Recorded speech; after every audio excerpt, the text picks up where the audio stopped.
Jury selection has begun in the sex trafficking trial of Sean Diddy Combs. He potentially faces decades in prison, but there can be challenges seating a jury in such a high-profile case. Eyewitness News reporter Carlos Granda live in our newsroom with more as this process gets underway. Carlos. Well, that's right, Michelle. Dozens of potential jurors are being questioned, and because of how famous Sean Diddy Combs is, a lot of the questioning is about what they already know about the case and if they can be fair. One prospective juror dismissed after she said listening to the kind of testimony expected would make her uncomfortable. Sean Diddy Combs smiled and hugged his attorneys in U.S. District Court. Combs is charged with racketeering, conspiracy, sex trafficking, and transportation to engage in prostitution.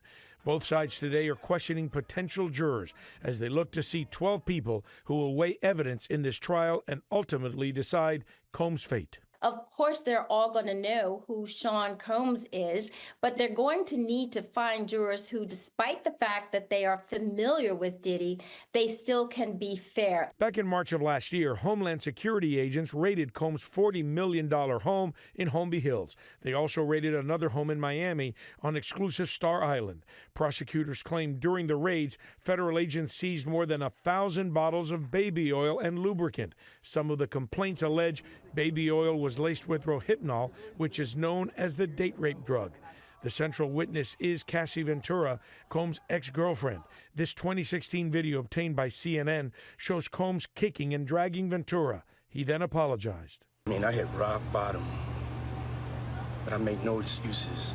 My behavior on that video is inexcusable. One juror saying she'd seen a still image of this, describing it as a potentially damning piece of evidence. The judge asking, "Did you form any opinions of the guilt or innocence of Mr. Combs?"